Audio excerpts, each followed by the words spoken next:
Hi friends, ಹಳ್ಳಿ ಸೊಗಡಿಗೆ ಸ್ವಾಗತ. ಮಾವಿನಕಾಯಿ ಉಪ್ಪಿನಕಾಯಿ ಮಾಡೋದು ಹೇಗೆ ಅಂತ ತೋರಿಸ್ಕೊಡ್ತೀನಿ ಬನ್ನಿ. ನೀರಾಗಿ ಹಾಕಿ ಚೆನ್ನಾಗಿ ತೊಳೆದು ಒಣ ಬಟ್ಟೆ ಒರೆಸ್ಕೋಬೇಕು ನೀಟಾಗಿ. ಉಪ್ಪನ್ನು ಹಸಿ ಇರಬಾರ್ದು. ಹಸಿ ಇತ್ತು ಅಂದರೆ ಮಾವಿನಕಾಯಿ ಹಾಳಾಗ್ತೈತೆ, ತಡ್ತಾ ಬರೋಲ್ಲ. ಅದಕ್ಕೆ ಏನು ಮಾಡಬೇಕು, ಪಾತ್ರೆ ತೊಳೆದು ಒಣಗಿಸಿ, ಮಾವಿನಕಾಯಿ ತೊಳೆದು ಗಾಳಿಗೆ ಒಣಗಿಸಿ ಹೆಚ್ಚಬೇಕು ಅದನ್ನು.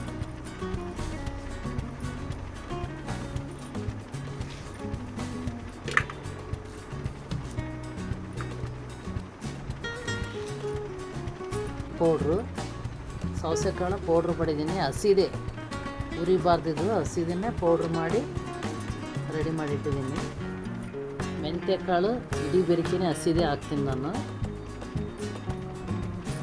ಸ್ವಲ್ಪ ಅರ್ಶಿನ, ಎಷ್ಟು ಬೇಕಷ್ಟು ಅರ್ಶಿನದ ಪುಡಿ, ಖಾರದ ಪುಡಿ, ಇದು ಪುಡಿ ಉಪ್ಪು, ಇದು ಬೆಲ್ಲ ಪೌಡ್ರ್ ಮಾಡಿ ಇಟ್ಕೊಂಡಿದ್ದೀನಿ. ಇದು ಹಿಂಗು ಅಷ್ಟೇ ಮಾಡ್ತಾಯಿದ್ದೀನಿ ನಾನು. ಎಷ್ಟು ಬೇಕೋ ಅಷ್ಟು ಮಾವಿನಕಾಯಿ ಅಷ್ಟೇ ಮಾಡ್ಕೋಬೇಕು. ಆ ಮಾವಿನಕಾಯಿಗೆ ಎಷ್ಟು ಬೇಕೋ ಅಷ್ಟನ್ನೇ ಹಾಕಬೇಕು. ಬೆಳ್ಳುಳ್ಳಿ ಸ್ವಲ್ಪ ಸಿಪ್ಪೆ ಬಿಡಿಸಿದ್ದೀನಿ. ಬೆಳ್ಳುಳ್ಳಿಯನ್ನು ಎಲ್ಲ ಹಸಿದೆ ಹಾಕ್ಬೇಕು, ಸಿಪ್ಪೆ ಬಿಡಿಸಿ ಹಾಕ್ಬೇಕು. ಬೆಳ್ಳುಳ್ಳಿ ಗೋಲ್ಡ್ ಇನ್ನರ್ ಎಣ್ಣೆ ಹಾಕ್ಬೇಕು. ಎಲ್ಲದಕ್ಕೂ ನಾವು ಗೋಲ್ಡ್ ಇನ್ನರ್ ಎಣ್ಣೆನೇ ಬಳಸೋದು. ಮೆಂತ್ಯಕಾಳು ನಾನು ಇಷ್ಟು ಹಾಕ್ತಾಯಿದ್ದೀನಿ. ಎಲ್ಲ ಹಸಿದೆ ಹಾಕ್ಬೇಕು. ಹಸಿದೆ ಹಾಕಿ ವರ್ಷದ ತನಕ ಇಟ್ಟರೆ ಏನೂ ಆಗಲ್ಲ.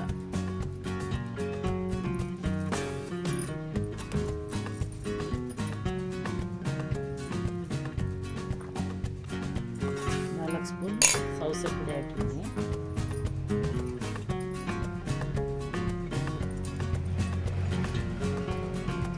ಸ್ಪೂನ್ ಉಪ್ಪು ಹಾಕಿದ್ದೀನಿ.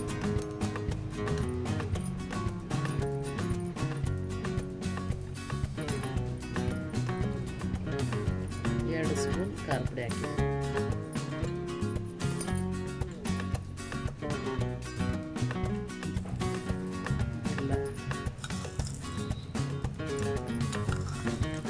ಒಂದು 3 ಸ್ಪೂನ್ ಬೆಲ್ಲ ಹಾಕಿದ್ದೀನಿ.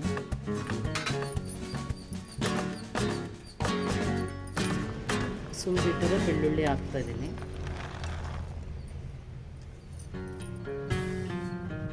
ಸ್ವಲ್ಪ ಗೋಲ್ಡ್ ಇನ್ನರ್ ಎಣ್ಣೆ ಹಾಕ್ತಾಯಿದ್ದೀನಿ. ಹಸಿದೆ ಹಾಕ್ತಾಯಿದ್ದೀನಿ ನಾನು. ಎಲ್ಲ ಹಸಿದೆ ಹಾಕ್ಬೇಕು.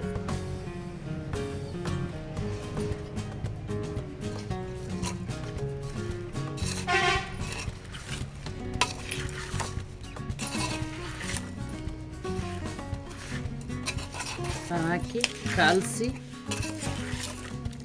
ಒಂದು ರಾತ್ರಿ ಫುಲ್ ಪಾತ್ರೆಗೆ ಬಿಡಬೇಕು. ಒಂದು ಪಾತ್ರೆಗೆ ಬಿಟ್ಟ ನಂತರ ಬೆಳಗ್ಗೆ ಎದ್ದು ಮತ್ತು ಅಷ್ಟು ಹಿಂಗೆ ಕಾಲಿಸಿ ಉಪ್ಪು ಖಾರ ನೋಡಬೇಕು. ಕರೆಕ್ಟಾಗಿತ್ತು ಅಂದರೆ ಬಾಕ್ಸಿಗೆ ಹಾಕಿಡ್ಬೇಕು. ಕರೆಕ್ಟಾಗಿಲ್ಲ ಅಂದರೆ ಏನು ಕಡಿಮೆ ಇರುತ್ತೋ ಅದನ್ನು ಮತ್ತೊಂದು ಸ್ವಲ್ಪ ಹಾಕಿ ಕಾಲಿಸಿ ಬಾಕ್ಸಿಗೆ ಹಾಕಿಡ್ರಿ. ತುಂಬ ರುಚಿ, ಭಾಳ ರುಚಿ ಇರುತ್ತೆ. ಈ ಥರ ಐಟಮ್ಸ್ ಎಲ್ಲ ಹಾಕಿ